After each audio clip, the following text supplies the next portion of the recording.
Um, got it. Okay. So, do you ever get a little fire in your veins and arteries? Man, I do. And I know Rachel does. Rachel gets fired up. I get fired up.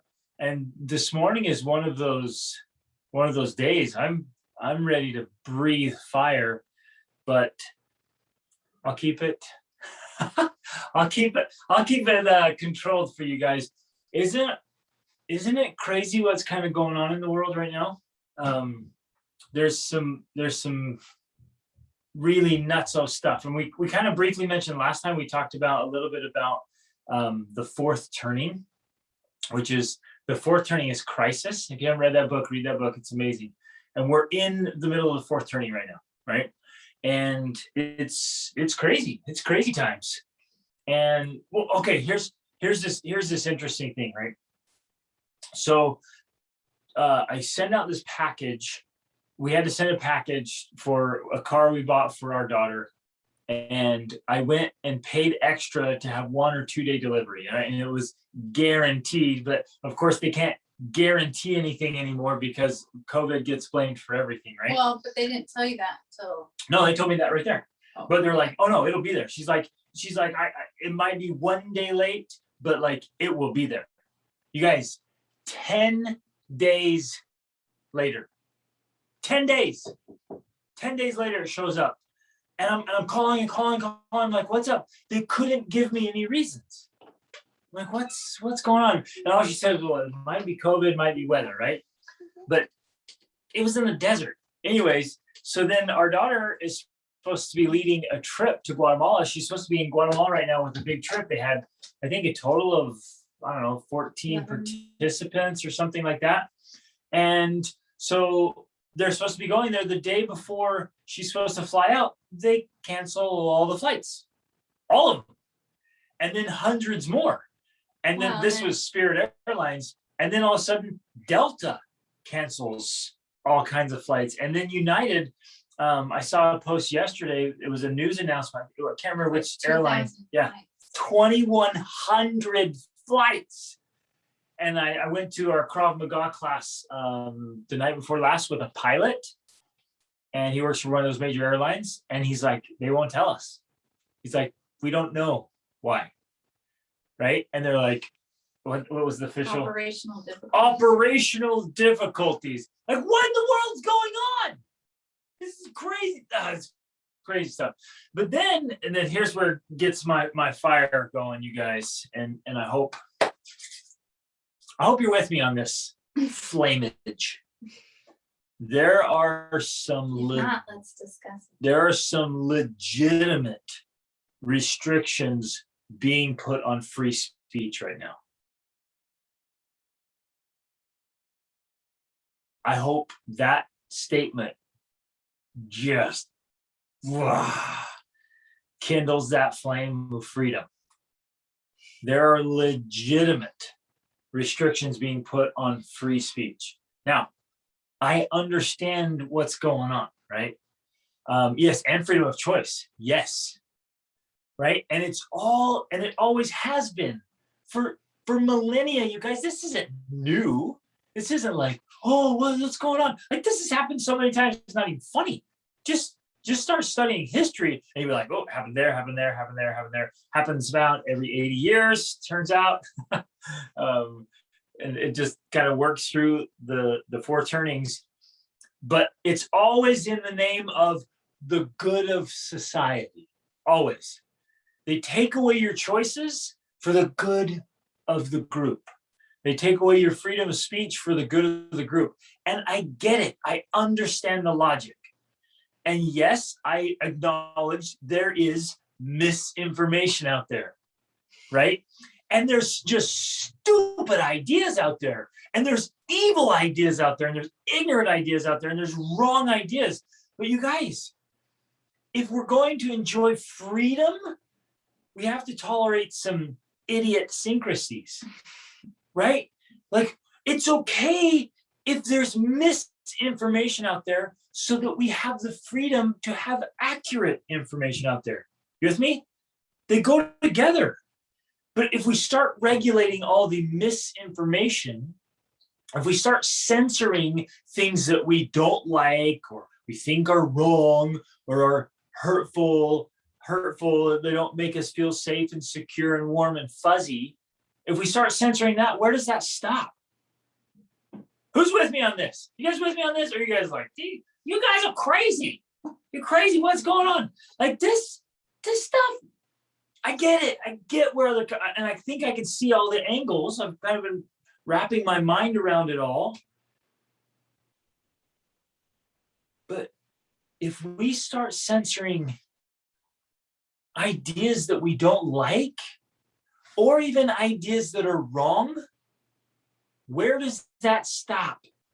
And who decides what's right or wrong? If we are going to maintain freedom of speech, we have to allow wrong ideas. Am I missing something here? Are you guys with me? Are you like, no, you're crazy. We should all restrict.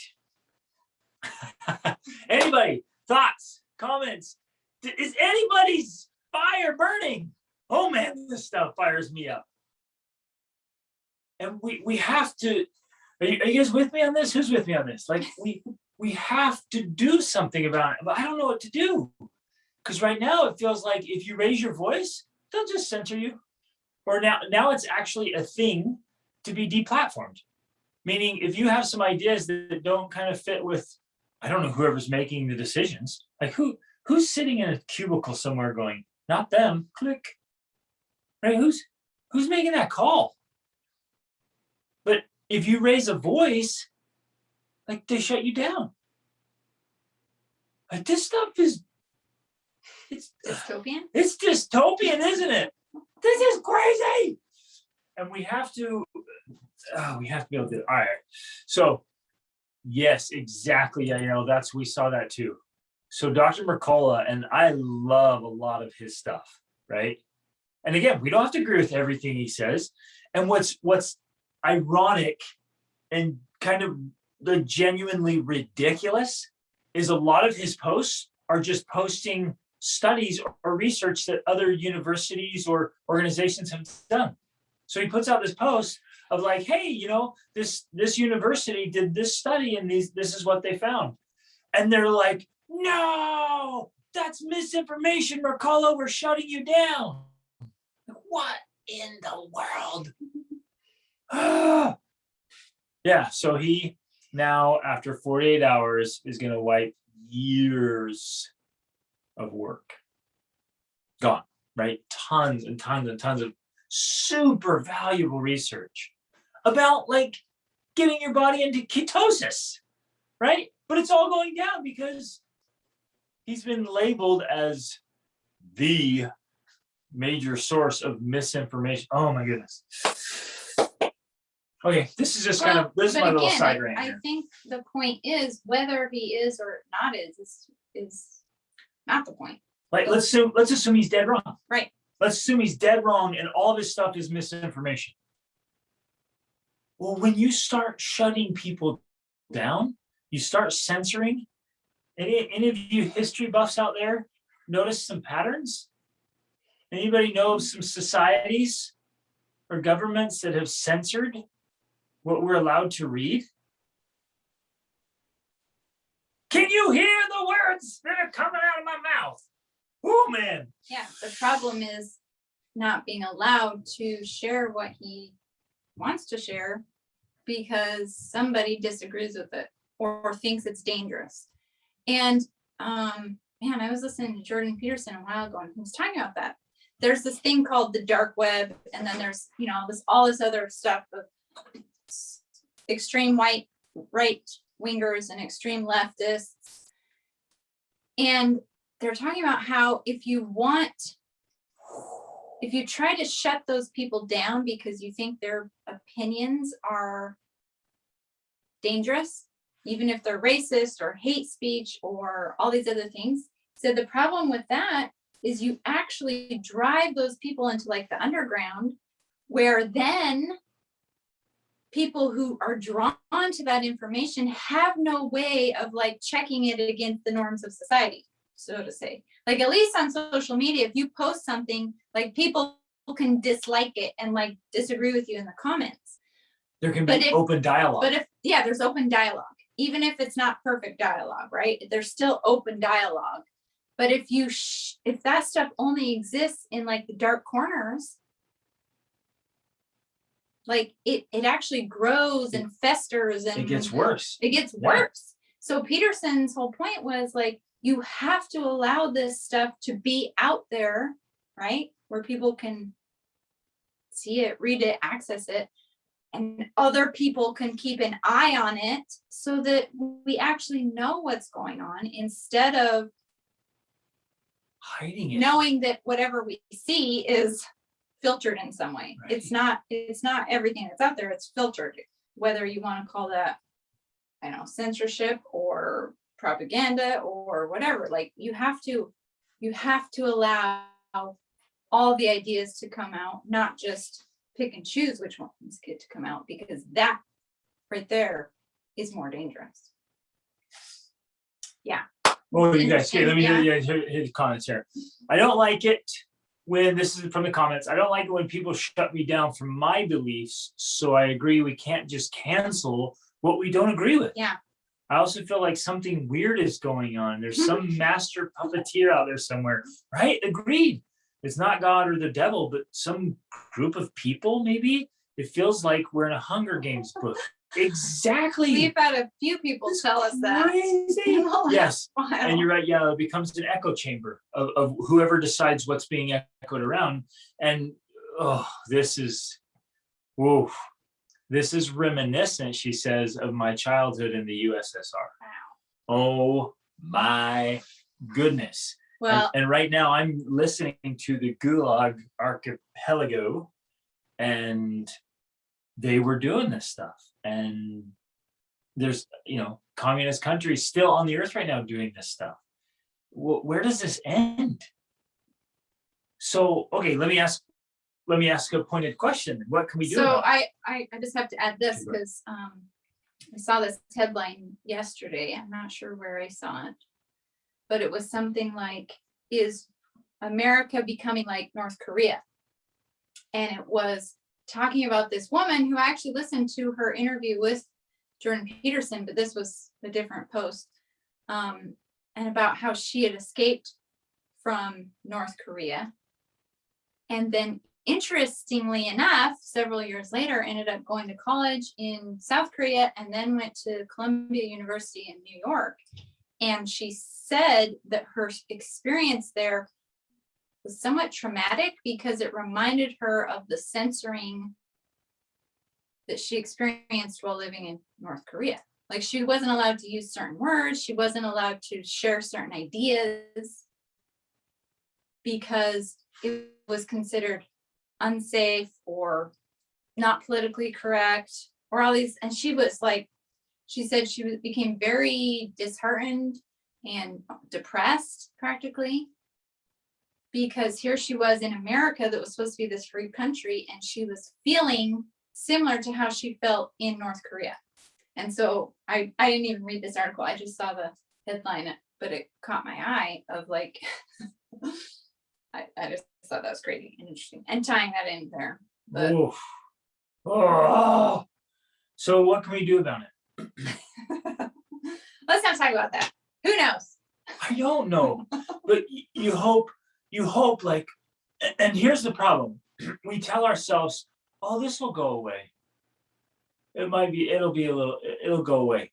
But doesn't that ring some bells? Doesn't that remind you of some books you've read, where when things were just getting crazy, the people were like, this won't last, it'll go away.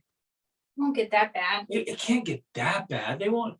They genuinely do have the best interests of the people in mind. Since when? If you read history, it's the same pattern again and again and again. Yes, exactly. Thank you. It's not just America too. It's many other places as well. Mhm. Things are getting nuts.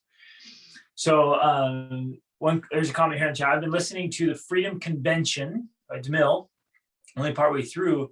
But one thing to do is for the people to stop giving their money to the institutions that are promoting and creating socialism and socialism, or socialism, or we're seeing some aspects of authoritarianism, and we're seeing some aspects of totalitarianism.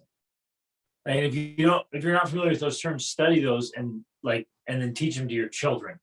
Like we've got to be in this stuff. So I love that idea. Stop giving money to institutions that are in that, right? See, but like I get that conceptually, logically, but realistically, I'm like, how? Like, am I gonna stop buying iPhone and stop using Google and Facebook, Instagram?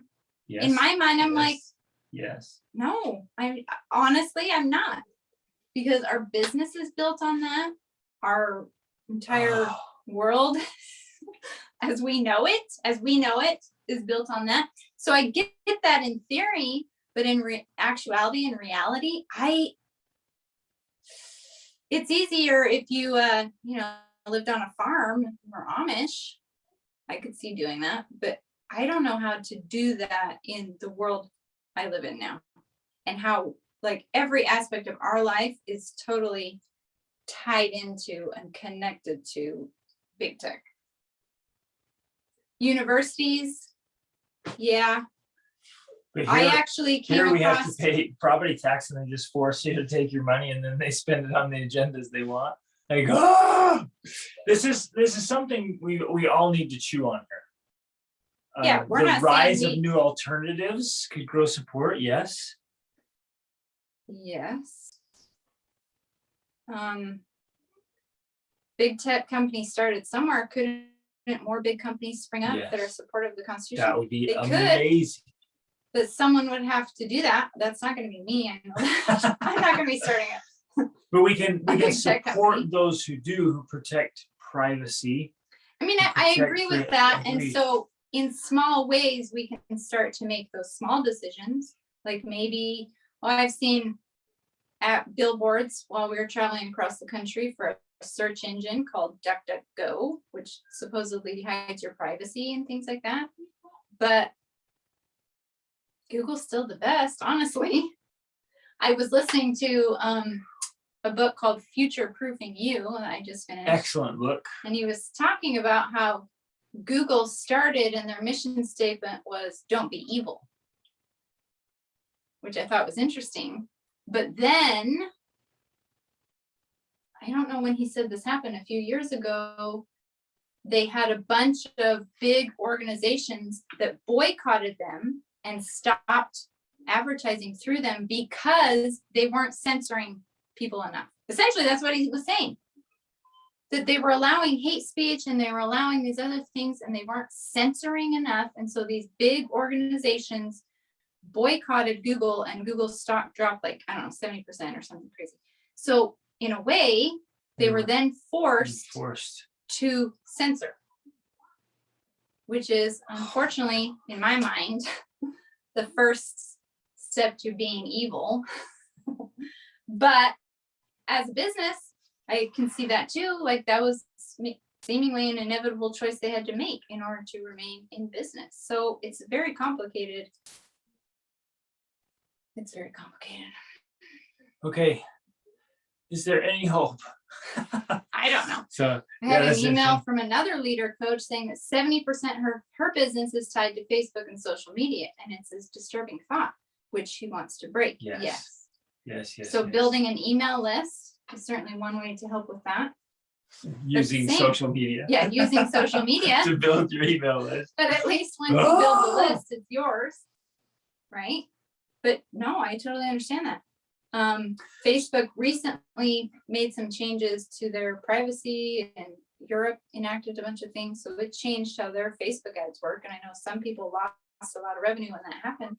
That's going to be inevitable, I think. I think we just have to always be aware of that happening. So But- at a minimum, you guys, we need to study freedom. Telegram. I don't even know what Telegram is. Whoa. Okay. I better find out. I'm like, telegraph? Telegram. Morse code? What? Number one, can I man, write that down. I'll look it up Telegram, afterwards. huh? Yeah. May I make a book recommendation? Well, I mean, there is something we are doing. There's a couple things we're doing. I Whoa. sent an email about it. Did you read my email? Whoa. You can, do you need to talk about what you're saying No, first? I got it. Okay. Go ahead. So there are a couple of things that we're doing. Because again, we could cut out big tech. We could not support whatever organizations. But our lives have become so, that's one of the challenges about this fourth turning. Our lives have become so integrated into all of this technology that it is hard to just cut it off 100%. But the one thing we are doing, well, a couple things we are doing. One, we're focusing on growing our business and sharing our message, which is family development. Through big tech. through big tech. Exactly. We're gonna use it while we Really can. Ugh. And two, we're focusing on educating our kids more thoroughly. Because it's not like we haven't been educating them, but we're driven. This is the fire in my veins, Mine too. driven to raise the standard of their education. And specifically to teach What's happening? freedom and forms of government and just these principles of history. You just read through history and you see the patterns and be aware that it's going to happen in our lifetimes too. I think one of the biggest problems, you guys with me on this? Like, I know I've done it a lot and I know other people do it. We somehow naively think it won't happen in our lifetime because we don't want it to. You read those books and you're like, oh, please let that never happen to us. But if you're going to be on the earth for 100 years or 120 in my case, like, things are going to happen. And I remember for decades saying, please don't let that happen. Please don't let that happen. Just thinking somehow that history wouldn't repeat itself, that it wouldn't happen again. But it's just naive to think crazy things won't happen. And I think the other side of it is when we see things like this happening, we think, oh, it's going to be like the end of the world, right? This is the end. But that also can be naive because it has been a cycle through history, right? And there's been other fourth turnings where I'm pretty sure it felt like the world was ending, and yet it didn't. It just cycled through to a new beginning. And things got way better. First Yeah. turning. So according to the authors of the fourth turning, they think we're in the fourth turning right now, and they think it'll end sometime around 2030. So we got And nine years of awesomeness. This isn't just Greg and I saying, oh yeah, this is what it is. I mean, this is an academic book that's been written. It's not like a conspiracy theory book. It's just a historical academic text. Of 500 years of historical patterns. It's just like this happened, this happened, this happened. In many ways. And then we've been listening to other podcasts, other thought leaders, other people who have read the book, interviewed the authors. One of them has died now. They wrote this book back in the 90s. Okay, so it's not like they just came out with this, like, oh, we're in the fourth turning now. Like, they wrote this in the 90s, predicting that it would start around 2005, which now people say, oh, it was probably 2008. The author himself made a video and he said it started in 2008. With the stock market crash. Yep. And then other people, billionaires, have said, yes, we are in the fourth turning now. So where was I going with that? I don't know. But we're in the fourth turning. Oh, Congratulations, everybody. It's not just us saying it. This isn't just our crazy ideas.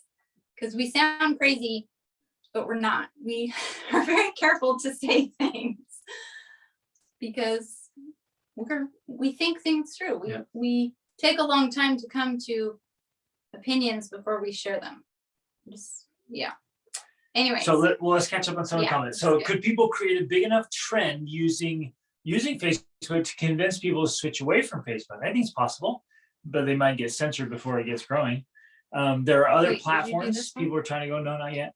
Oh. Your email is awesome. Thank you. I love WhatsApp. Yeah, WhatsApp is fantastic. It's a good one. Demille also says each person using their own talents and resources to live their missions and promote freedom in the way they can is one of the best ways to help. Yeah. Absolutely. It always comes down to individual responsibility. Mhm.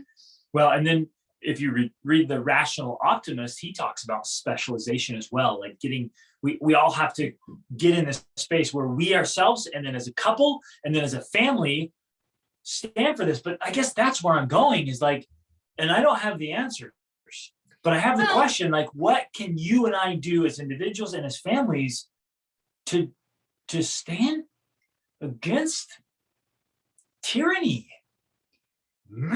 Well, I think that actually that touches on a very important point in this whole concept of individual responsibility, because that's another thing that Jordan Peterson talks about a lot, and it emphasizes in the Gulag Archipelago, because that was written. If you don't know the history of the Gulag, it was written by Alexander Solzhenitsyn. Is that how you say his name? Don't ask me. Yeah, that will help us. Because he was put in the Gulag, which is essentially like a concentration camp in Russia. And while he was there suffering for crimes that he did not commit, he began to ask himself, well, yeah, I know how it's spelled, but I don't know how to say it. Solzhenitsyn. Solzhenitsyn. Okay. He asked himself, how did I contribute to this? How did Ooh. I bring about the Gulag? Whoa. So in what ways did I contribute to this horrible thing happening in society? And then, I don't know where to chime in here. Okay. Because while he was sitting there, he almost died. He got super crazy sick. And he's in this deathbed. The people next to him are just dying. And then he's sitting there thinking, and while he's laying there nigh unto death, he writes a poem. Well, didn't he essentially write the whole book like in his head? And then he had to. Yes, but this poem came When directly he here. got out of the Gulag, then he wrote down the whole book on paper because he couldn't write it while he was in there, but he wrote it all in his head beforehand. It's crazy. Here's the poem. Should we read it? Should we share some poetry right from the Gulag? Okay. Let's go here. When, oh when, did I scatter so madly all the goodness, the God-given grains? Was my youth not spent with those who gladly sang to you in the glow of your shrines? Bookish wisdom, though sparkled and beckoned, and it rushed through my arrogant mind, the world's mysteries seemed within reckoned, my life's lot like warm wax in the hand. My blood seethed and it spilled and it trickled, gleamed ahead with a multi-hued trace. Without clamor, there quietly crumbled in my breast the great building of faith. And again, this all kind of came out. This is what sparked this is it all came out when he was asking himself, did I somehow contribute to this? All these innocent people in here suffering and dying. How did this happen? How did our society get to this point? Did I contribute? And this is one of the things he wrote. So then I passed betwixt being and dying. I fell off and now cling to the edge. And I gaze back with gratitude trembling on the meaningless life I have led. Not my reason, nor will, nor desire blazed the twists and the turns of its road. It was purpose from high's steady fire that made plain to me till afterward.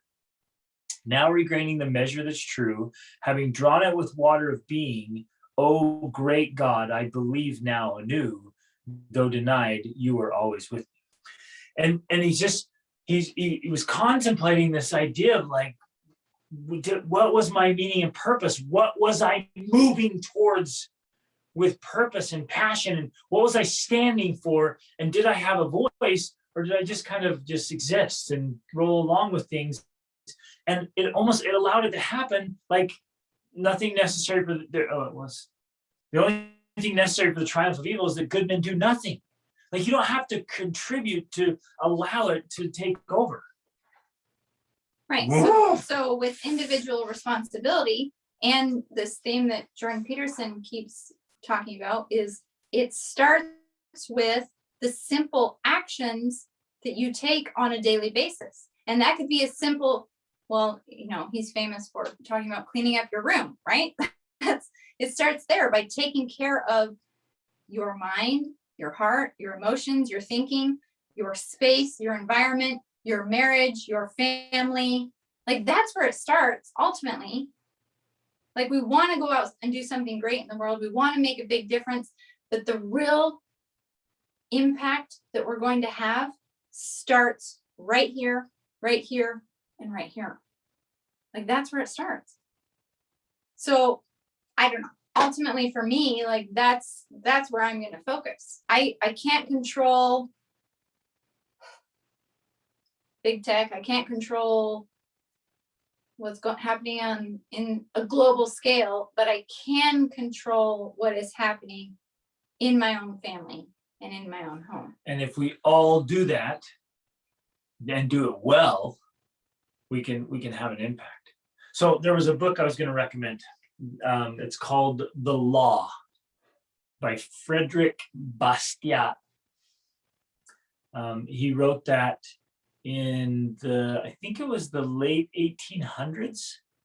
It was in France. Around the time of the French Revolution. It was really, really interesting. There were some very similar things happening. So, and it's short book, you guys, short book, great read. Please, please, please read that. Share it with your family. Share it with your friends. That's so Greg just read it, and then we're going to read it with our children. We're going to have them read it and then discuss it with our teens. That's one of the first books that we're going to do. I think we're going to read some. What was the other one that we just got? Virgil. Just bought this one. This was written around the time of the fall of Rome. Again, man, good stuff, you guys. This has happened before. That's the good news. It's happened before. Or I don't know if that's good news. It's happened before, so we can do something about it. Okay. So how can we help? How can we start? Let's just switch to like Q&A right now. And we can go with anything, any topic, anything you're struggling with, anything you want to talk about. Let's just shake this off. Do everything you can to get prepared. Get some survival skills, sweet nunchuck skills, buy some food storage, toilet paper. Buy some toilet paper. Buy some toilet paper. In case that happens again, that was not okay for some people. No, just think through it. It's just be wise. We all need to be wise and prepared. Buy good books. Yes. Oh my goodness. Yes, Tiffany. I think all our kids need to read The Hiding Place. Mm-hmm. I know they can be like Betsy. Yep. Yep, exactly. Betsy and Corey. Wow, unbelievable. So good. And The Man's Search for Meaning by Viktor Frankl, and on and on. There's so many great examples.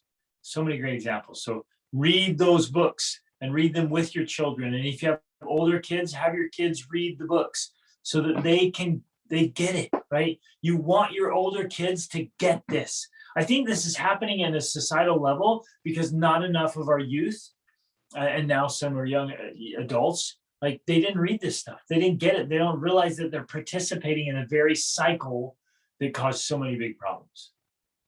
Ugh. Okay. Whew. Man, I get so fired up. Okay, what else? Anything else? Let's shift gears. Q&A here, or we can dive into some other topics. We got all kinds of goodness, but I really wanted to emphasize that it is happening right now.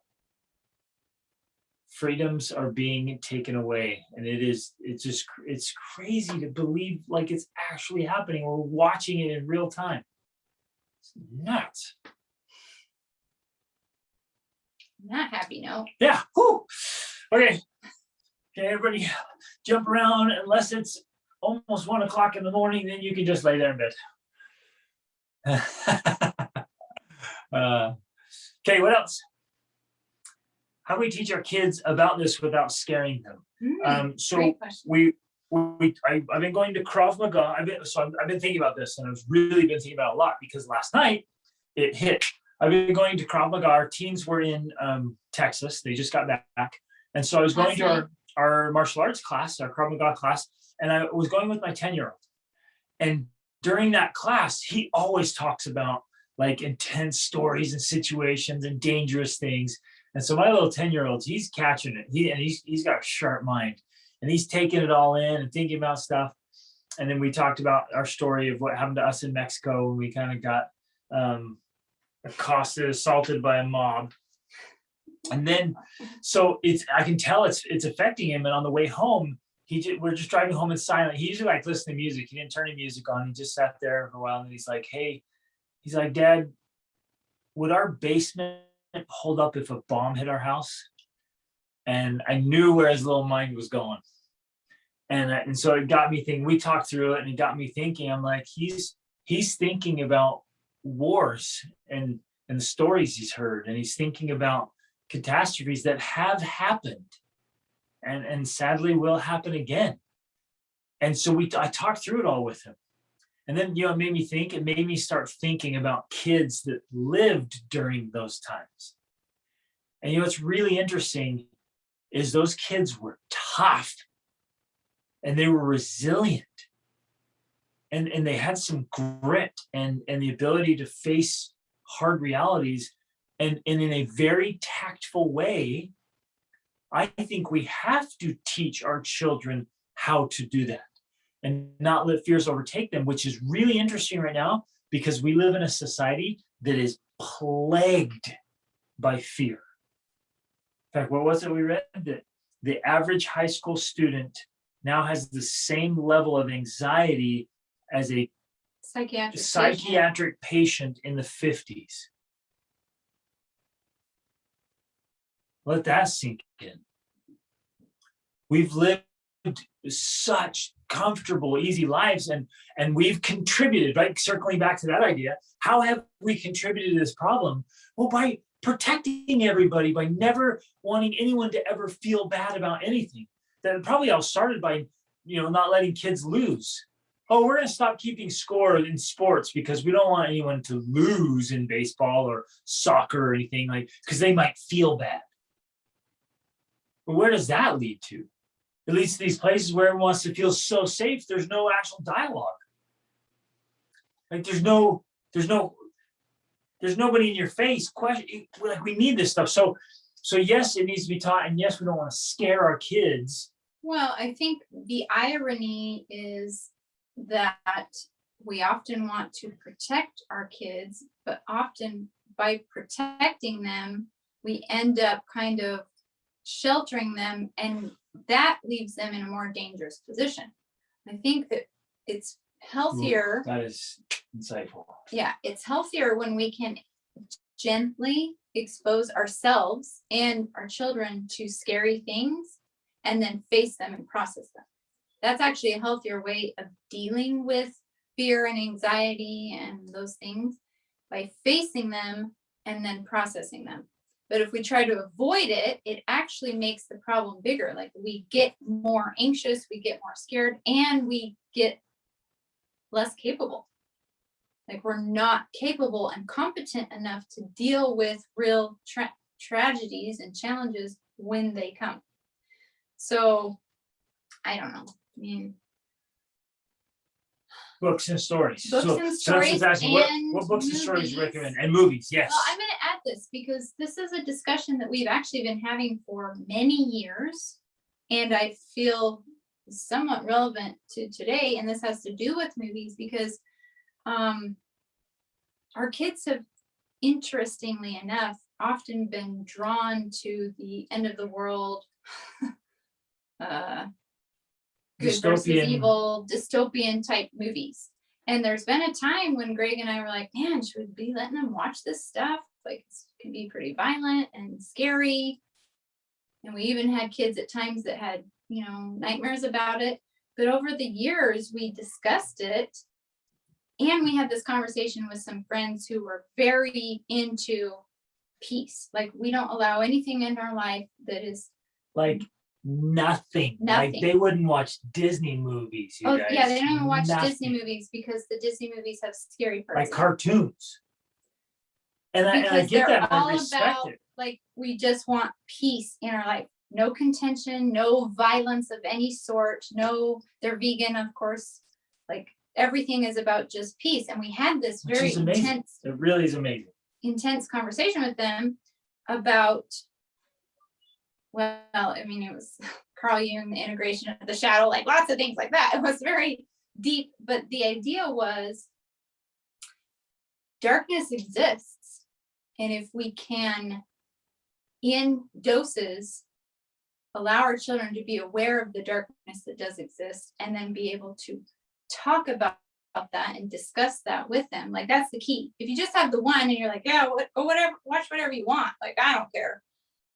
The key is it's dosed, and then it's discussed, And then you give them tools. and then you give them You've the got tools. to give them tools. Because if you just expose them to it and then you don't empower them anyway, they feel terrified and helpless. Exactly. You've got to give them tools. Right.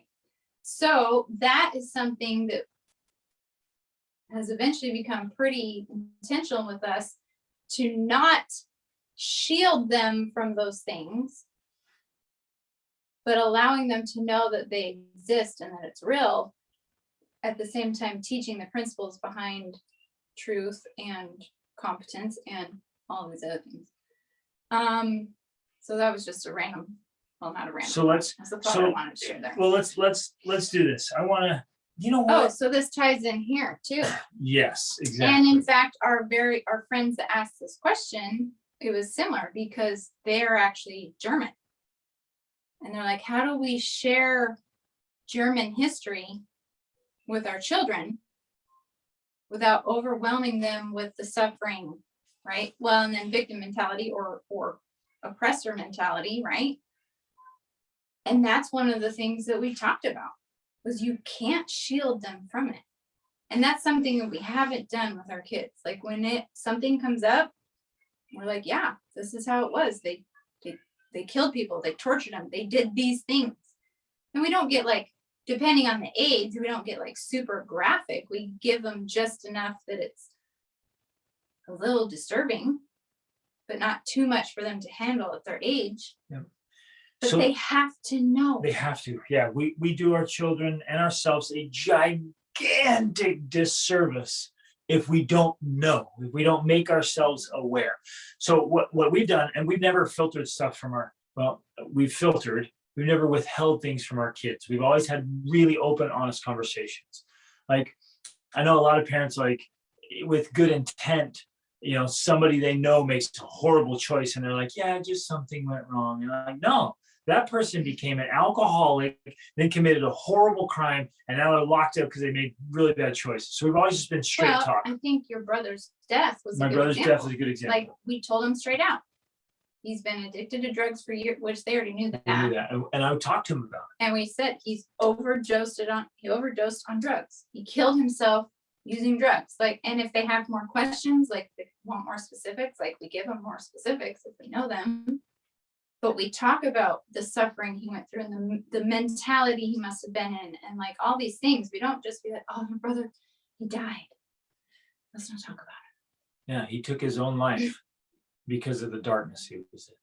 And so we talk through those things, but and so we do it in appropriate ways, in appropriate doses. So there are lots of good movies, there are lots of great books, and there are lots of great resources. So if I read a book, I'm reading all the time. So I just went through my list. I read 13 books in the last 2 months. So super fun. It was awesome. Yeah. June and July is 13 good books. Man, it was, I should share that list because they were fantastic. So when I come across something really hard, I tell it to my kids, right? I take the story and I make it, I leave out like some of the really bad stuff, but still let the reality of it sit in, the really graphic stuff. And I let it sit in and I tell them. And then we read, you guys, I'm thinking right now of it's a little kid book called Perlu the Bold. And it's about this little rabbit that lives in his cage or in his little hole. And he just reads books all the time, right? If you have younger children, Perlu the Bold is probably a really great book to teach these principles we're talking about. Because then these attacking marauders come in and he has to use his thinking to help protect and lead his people. And it's actually really good. That's a great cartoon type way, imagination way to teach these principles. But if your kids are getting in the tweens and teens, they need to read this stuff. And so start with The Hiding Place and Man's Search for Meaning and Beneath the Scarlet Sky. That one's heavy, but wow, it's good. There's one called Night. Uh-huh. And there's one Ellie called Weiss. It's a great one. Beneath the Stars. Underneath What's the one with the stars? the Stars. Oh, No, Remember the Stars. Remember the Stars. Yeah, that's a great one. And there's some historical fiction ones in there too. And some of it has some heavy, dark content, and I get it. Like, we want to protect our kids from that, but like Rachel said, sometimes protecting them from it leaves them in greater risk. So, oh man, watch movies. So I'm going to sit down. I have, and I will continue to sit down and watch specific movies that I pick out that teach the principles in the right way. And books, like, we're going to read through them. We'll read through the law together, and then we read warrior books all the time, and our kids listen to historic, like, fantasy books. Like Elantris is a good example. And you watch some gladiator fighting movie with them, and on purpose, because it was a historical fiction illustrating the time. And I don't know, so not everyone's going to be a warrior, right? I think we all have different roles. Some of our family members will be warriors. At least they'll be prepared to be We'll warriors. be prepared to be warriors if Necessary. necessary. I like that. Okay, let's hit some of this stuff. Yes, it's something I've always struggled with, how to share the Jewish history without that's what I was overwhelming the kids with suffering victim mentality. And I've spent a lot of years studying the Jewish history. There's no two ways about it. The Jewish history is overwhelming suffering. It really is. It's unbelievable. It's unbelievable. How that has ever happened, I don't know. But things are going to happen again like that. It's just crazy. But do it in doses, right? Do it in doses, do it right, stories, and tell stories of triumph as well, not just tragedy, because there's a lot of stories of triumph there. Here's another comment. Alicia said, I feel like there's a conflict between cultivating an abundance mentality and being in preparedness mode. Yeah, that's a good one to think about, right? You chew on that for a little while, because, say something like food storage or stocking up. It almost feels like a scarcity type thinking, but we have to. It's the two sides of the coin. We have to address both sides, and we have to realize there are times like that. Okay, well, let me keep going on this. How do you combine the two? I worked hard to focus on abundance and joy and being open to possibilities in the last year and stop worrying about all the worst things that could happen. I got my passport just recently because I finally felt ready to travel. LOL. Now it's feeling like hunker down energy, and I have to think about the worst things that can happen in order to prepare. So go travel. Take your passport and go travel. For real. Go to Mexico. Go to Costa Rica. There's still lots of places open. Our friends just went to Costa Rica and came back. Costa Rica is open. No tests, anything. It was just totally open. They were surfing. They were in the cloud forest. It was amazing. So yes, you can still have. Part of an abundance mentality is also an awareness mentality. Abundance doesn't mean you don't see problems. Abundance means you see problems and potential challenges, and you figure out how to work around them. Now, that might mean that when you're traveling, you're restricted, perhaps. But that doesn't mean that opportunities for travel don't exist, as an example, right? Same for us. Like, I mentioned an email I sent out that we don't have anything on the calendar right now. Well, that's because we're focusing on growing our business and educating our kids for now. And we've been on the road for 7 months. And there's some unsettling stuff for planning a trip for other people. Right? Yes. If we were to plan a couple's trip in the fall or something, and airlines are just canceling all their flights and people are changing the rules, it's not good for leading a trip, but we're still going to travel. Oh yeah. And well, we have some ideas of exploratory trips we want to take, which again may or may not happen. We're open to that. They may or may not happen. Our daughter just tried to go to Guatemala. It didn't work out. She tried to rebook her tickets and was going to have to pay like another $1,000 to even get a flight. So I guess that's what we're saying is we don't have anything definite planned because inevitable could happen. Now that doesn't mean we still couldn't do it. We tentatively want to go to Portugal to go explore it and see what it's really like over there. We're going, even if I have to row Rachel across the Atlantic. But I know that when and if I book those tickets, I'm going to be buying insurance on them, right? Which is something I used to not do. I never bought the insurance because the trip's going to happen. Like, what do you mean? Now I would buy the insurance so that if the flights get canceled, I get my money back. Like, it's that type of thing. Like, you can still have that openness and that abundance. It just maybe looks a little different than you thought, but that's okay. Now, I don't think that these two mindsets of preparing and abundance, openness have to be in conflict. Right. Like, again, we always see the two sides of the coin. It can be the same coin. It just has two different faces. And there's times and seasons. And I don't necessarily think that the energy has to be negative or it has to be limited or even fearful. It doesn't, I don't feel fearful. Now, maybe trepidatious sometimes or uncertain, but I don't think we have to be fearful and terrified and in lack mentality because of the uncertainty of the world, right? It's just, and I think that's why for me, I'm really excited about doubling down on the education piece of it, because I know from my own personal experience that being more educated, like I've spent the last year, which is very fascinating because I've listened to over 148 hours of Jordan Peterson's podcast. That right there has played a huge role in helping me to have a bigger picture of what's actually going on and being able to see the pieces and being like, oh, wow, okay, yeah, this is actually pretty predictable and understandable, and it's not confusing. Like, this is just, oh, yeah, this is just what it and is. it's right in line with human psychology and his and history. Major fascination with history, especially like totalitarian and nihilistic history. Yeah, and the communist regimes, which he spent a lot of time studying.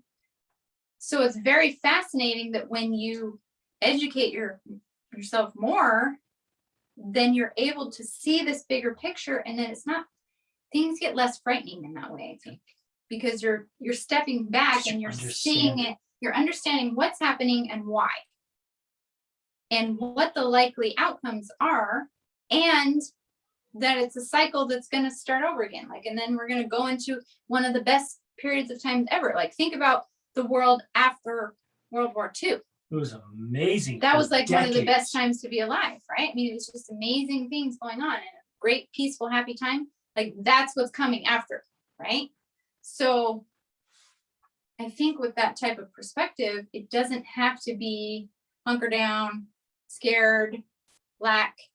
It's just like, oh, this is what's coming. So, okay, in an abundant way, let's prepare for that. And here's how I settle it in my mind. I expect the best and prepare for the worst. And I think that that's something we do all the time. Right. That's just when we plan trips, like, we expect the worst. No, we expect the best. We expect the best, but we plan for the worst case scenario. Like, worst case scenario, if this happens, what will we do? Oh, we'll do this. Okay, we can handle that. And then you're ready, right? Then you don't have to be scared. You're just prepared. Ooh, that rhymed. It was beautiful. Yeah. Don't be scared, be prepared. That's our message today. Yeah, you're right, y'all. You know, maybe not the first 5 or 10 years, but after that, right, things will be good. We got a crap bucket to swim through here, but after that, things are gonna be great. But even then, even in the meantime, you guys, we can have fun. Oh, you know what you should watch with your family? That's sad but good. It's a Beautiful Life. That is La Vida Bella, and it's in Italian with subtitles. Well, They have that's such a great attitude, even in the worst of that is bad one of stuff. those good movies it's not graphic and it's not violent, but it's very, very sad. and so very it's- real. And But very real. So it's a good way to introduce your kids to sad, tragic things, with good attitudes. kind of lighthearted, in a lighthearted way. But I know a few of our kids like love that movie Yep. because it's so impactful. Oh, so good. Okay. It does feel abundant to have saved and prepared and know we are ready to. Yes, Mhm. exactly. Thanks. That's helpful. My family were big preppers and hoarders and poverty mentality growing up. So kind of associate those together with the opposite abundance. Mhm. Yes. Yeah. And so you have to reconcile that and get back to that other place where it's, hey, being prepared actually feels really great. I love this comment, Emily. She said, honestly, I feel like everyone's soul desires truth. Agreed. And so if we as parents don't teach truth, Mhm. even the harder truths that history gives to us, they will search it out from another source. Yeah. So let's teach I them think that's truth. very true. I think whenever you try to filter things, whether that's your own history or history in general, or I don't know, church history, like other things, like any type of history that you've tried to filter and kind of control how that's seen, or try to sugarcoat the truth about it, right? That eventually leads to people feeling like they have to go search out the truth on their own. And then sometimes that leads to a feeling of betrayal or like they've been deceived or whatever, right? So that can be dangerous when we try to be like, oh yeah, that didn't happen. Yeah. I'm gonna wrap up with this. Okay. So my son Parker made this. It's a guy, a warrior with a sword, jumping off that rock to fight a dragon. And I have this here in my office. He made this for me. It's sitting in my office. I look at it all the time. Yeah, he made it a couple years ago. And the dragon historically represented all the things you fear the most. Mm-hmm. Yeah, so it's symbolic. The dragon is symbolic of what you're most afraid of. And it's our fears, our worries. It's also our greatest enemies, our greatest struggles or trials or challenges. And I just love this. I mean, look at this guy. Does he look timid to you? Does he look like, oh no, there's a dragon? He's like, I'm jumping off this rock to go after it. And I just love that idea of educating yourself and preparing yourself so you can lean in. And you can jump and you can go, you can face it. And instead of, so many people are living their lives in like scared little mice in their hole. And so, others are allowed to do whatever. And we have to educate ourselves, prepare ourselves, educate our children, prepare our children so we can stand for freedom and prepare for the future, whatever it holds. Because when we're ready, like, and we have to be, like, the way technology is changing, the way economies are changing, the way the whole world is changing. We have to be agile as cats, you guys. We got to be all over the place and ready for whatever comes. But when we're ready, it's like, okay, let's go, and we can make it happen. So let's work on that together and spend some time thinking about this, writing about it, discussing it with your spouse and your kids. And again, this isn't fearful. It's just being wise and being aware. And let's prepare ourselves. Don't procrastinate. Don't wait. Take small action. Don't try to avoid it. Yeah, do something today. Do When the something time today. to perform has arrived, then the time to prepare has passed. That's right. Sweet. Okay. Love you guys. Thanks for your comments. Thanks for being here. Thanks for being amazing human beings. Genuinely, I mean that. Thanks for being really great people. It's so awesome. Let's prepare ourselves and our families for whatever's coming so we can help and lead and live extraordinary lives. Love you guys. Reach upward.